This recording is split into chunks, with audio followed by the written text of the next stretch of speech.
Assalamualaikum warahmatullahi wabarakatuh. Perkenalkan, nama saya Nurdania dengan NIM 2301111000334. Di sini saya akan menjawab pertanyaan ulangan tengah semester Hukum Peraturan Perundang-undangan kelas G, yaitu untuk soal yang pertama, yaitu makna dari hierarki peraturan perundang-undangan. Untuk makna yang pertama yaitu menentukan kedudukan dan kekuatan yang mengikat. Hierarki menunjukkan tingkatan norma hukum yang dari yang tertinggi ke yang lebih rendah. Semakin tinggi kedudukan suatu peraturan, semakin kuat daya ikat dan kewenangan hukumnya. Contohnya, undang-undang tidak boleh bertentangan dengan Undang-Undang Dasar 1945. Yang kedua, menjadi acuan dalam pembentukan peraturan. Suatu peraturan hanya bisa dibentuk berdasarkan kewenangan yang diberikan oleh peraturan yang lebih tinggi. Misalnya, peraturan pemerintah harus berlandaskan dan menjalankan amanat undang-undang. Yang ketiga, menghindari konflik norma. Hierarki mempermudah dalam menyelesaikan pertentangan antar peraturan. Jika ada dua pertentangan, maka akan berlaku peraturan yang lebih tinggi dalam hierarki. Yang keempat, menentukan prioritas dalam penegakan hukum. Dalam penegakan hukum, hierarki digunakan untuk menentukan aturan mana yang harus diikuti terlebih dahulu. Misalnya, perda bertentangan dengan perpres, maka perpres yang berlaku. Yang kelima, menciptakan kepastian hukum. Dengan adanya urutan yang jelas, maka masyarakat dan aparat penegak hukum dapat mengetahui mana peraturan yang sah dan berlaku sehingga tidak terjadi kekacauan dalam hukum.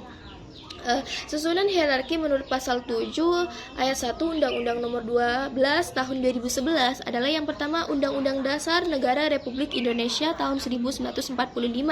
Yang kedua, ketetapan MPR. Yang ketiga, undang-undang atau peraturan pemerintah pengganti undang-undang.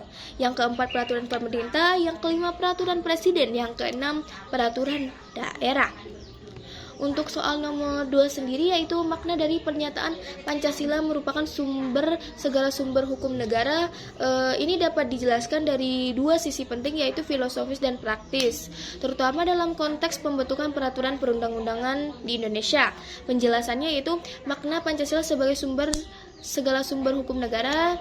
Yang pertama itu landasan filosofis hukum nasional. Pancasila adalah nilai dasar dan falsafah hidup bangsa Indonesia yang menjadi fondasi moral dan etika dalam setiap pembentukan hukum. Artinya, seluruh peraturan hukum harus mencerminkan nilai-nilai Pancasila. Yang kedua, sebagai norma dasar. Dalam teori Hans Kelsen, Grundnorm adalah norma yang tertinggi yang menjadi dasar dari semua norma hukum lainnya. Di Indonesia, Pancasila menempati posisi itu sebagai norma dasar dalam sistem hukum nasional.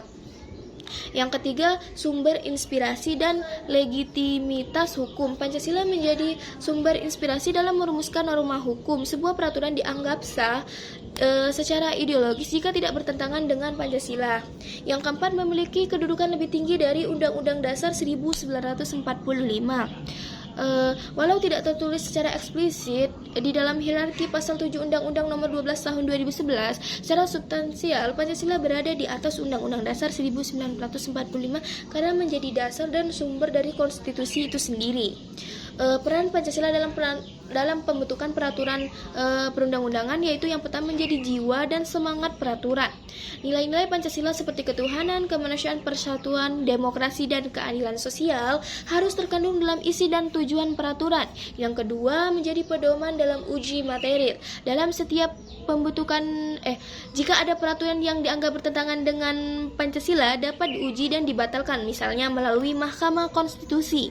Yang ketiga, dijadikan rujukan dalam naskah akademik. Dalam setiap pembentukan RUU, naskah akademik harus memuat dasar filosofis yang mengacu pada Pancasila. Yang keempat, menjamin peraturan tidak bertentangan dengan nilai bangsa. Dengan menjadikan Pancasila sebagai dasar, peraturan tidak akan bertentangan dengan budaya, kepribadian, dan jati diri bangsa. Yang kelima, mendorong hukum yang berkeadilan. Nilai-nilai Pancasila mendorong agar hukum tidak hanya sah secara formal, tetapi juga berkeadilan, manusiawi, dan juga bermoral.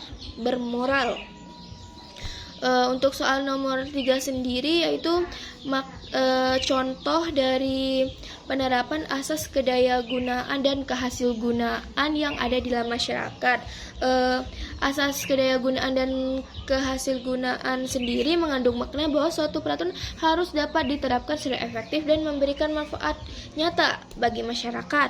Artinya peraturan itu tidak hanya bagus di atas kertas, tapi juga berfungsi dalam praktiknya. Contohnya Undang-Undang Nomor 22 Tahun 2009 tentang Lalu Lintas dan Angkutan Jalan, Undang-Undang LLAJ.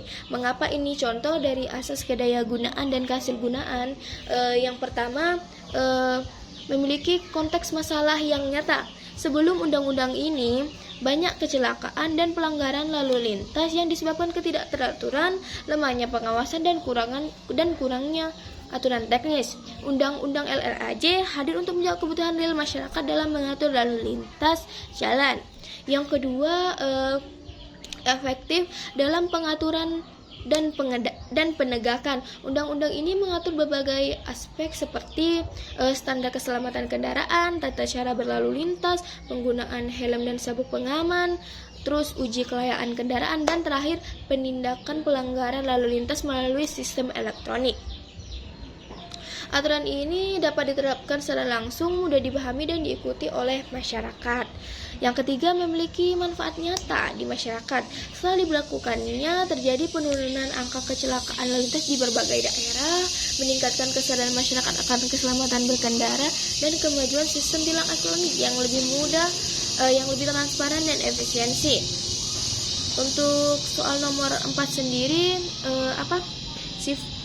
sifat Undang-Undang